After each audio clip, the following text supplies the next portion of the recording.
If you love bold Filipino flavors, this one's a must. Pork Binagoongan. Rich, salty, slightly sweet, with that unmistakable punch of bagoong. Most of us Filipinos grew up eating this on weekends. That deep, savory flavor hits just right with a steaming cup of rice.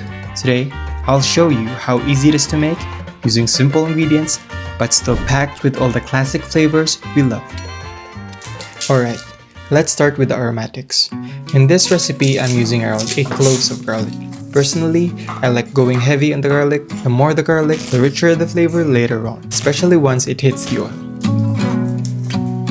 If you're not into super garlicky dishes, you can always cut this down to 4 to 6 cloves. But honestly, that extra garlic makes a big difference.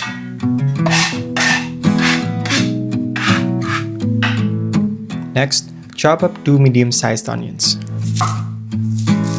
I like using a bit more onion for binagoongan because it helps balance out the saltiness of the bagoong later on. If you want a sweeter flavor, go for red onions. But if you prefer something milder, white onions work just fine. Set aside. Next, I grab some pre-sliced ginger I keep in the freezer. I like prepping it this way because it lasts way longer than if you just leave it in the pantry and it's ready to use whenever I need it. But fresh ginger will always be superior. Use about a thumb of ginger. Slice it thin if you want a stronger kick of ginger in your dish, or keep the pieces thicker for a milder, more subtle flavor. Set it aside.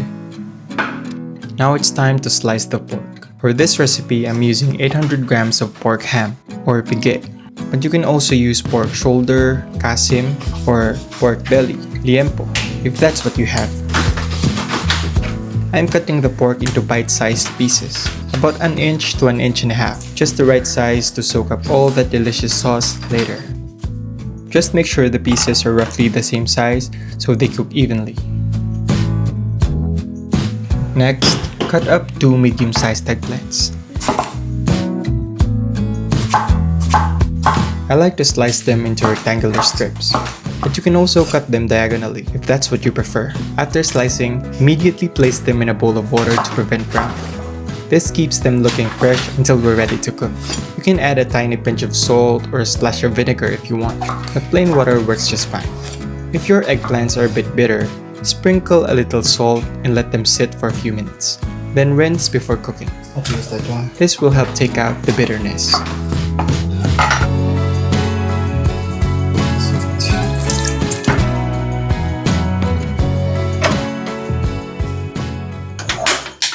Let's get cooking. Start by heating up your pan. If you're using a stainless steel pan, you can check if it's hot enough by splashing a few drops of water on the surface. When the water glides around seamlessly, the pan is ready and the pork won't stick. Add about 2 tablespoons of cooking oil, then place the pork in. Let it sear for a few minutes on each side until it develops a nice golden brown crust. Be careful to not overcrowd the pan. Give the pork some space so it browns properly instead of just steaming. Once the pork is nicely seared, take it out of the pan and set it aside. You'll notice there's some rendered pork oil left. For extra flavor, we're going to use that to fry our eggplants. If there's not enough oil left in the pan, feel free to add a bit more. Cooking the eggplants in pork oil adds that smoky, savory flavor that really ties the dish together. Fry them just until they soften and get a bit of color.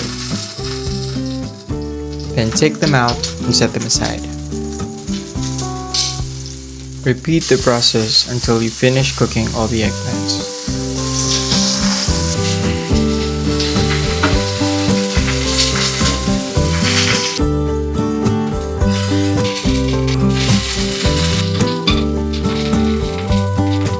Next, let's add our aromatics. Start with the garlic.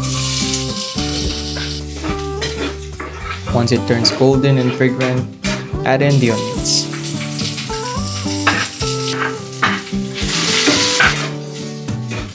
Then, toss in the ginger and give everything a quick stir. After that, add your pre-cooked or ginisang bagoong.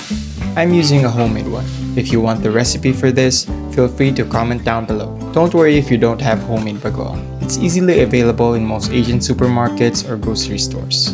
Next, let's add back the pork. Give everything a good mix so the pork gets coated with that rich bagoong and aromatic taste. Let it cook for a few minutes so the flavors really come together. Pour in 500 ml of water, or just enough to cover all the meat. Add 2 tablespoons of soy sauce, 1.5 tablespoons of oyster sauce. Drop in 3/4 of a tablespoon of whole peppercorns and 2 tablespoons of sugar to balance out the saltiness of the bagoong. 4 to 5 pieces of dried bay leaves for that warm savory aroma. And if you like a bit of heat, you can add around a teaspoon of chili flakes or fresh chilies if that's what you prefer. You can always adjust the saltiness or sweetness later once the sauce reduces, so it's better to start balanced and tweak it toward the end. Cover the pan and let it simmer until the pork becomes nice and tender. This usually takes around 30 to 40 minutes depending on the cut of the meat you're using. Just keep the heat on low to medium so the sauce slowly thickens and the flavors really come together. Once the pork is tender, go ahead and open the pan. You'll see a thick, rich sauce full of rendered pork fat and incredibly aromatic at this point. Give everything a good mix, then add 2 to 3 tablespoons of coconut vinegar or any vinegar you have on hand. This not only helps balance out the richness of the dish, but it also acts as a natural preservative to help prevent spoilage. If you prefer a tangier flavor, you can add a little more vinegar. Just taste and adjust to your liking. Next, add back the fried eggplants.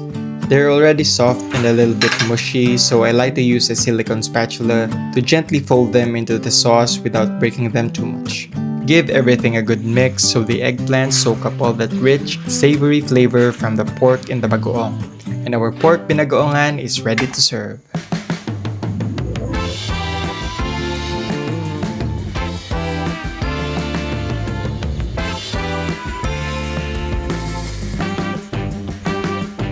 Top it with some crispy garlic.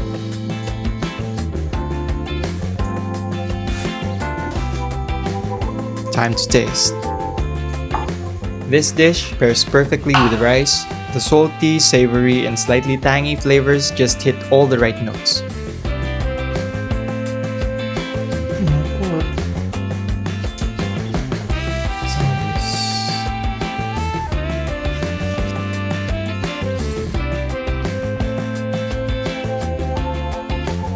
A little bit of that eggplant.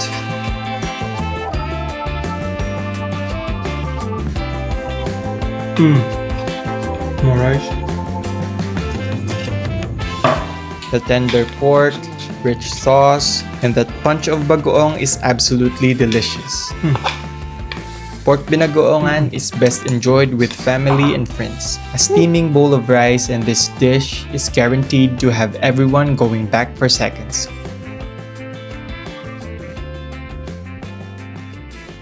Here's a quick recap of all the ingredients we used for this recipe, along with their approximate costs. Feel free to take a screenshot. This will make it easier to shop for the ingredients later on. If this video gave you some value or inspired you to try making pork binagoongan at home, don't forget to leave a like and subscribe to my channel for more easy recipes like this one. Thank you for cooking with me, and see you in the next one.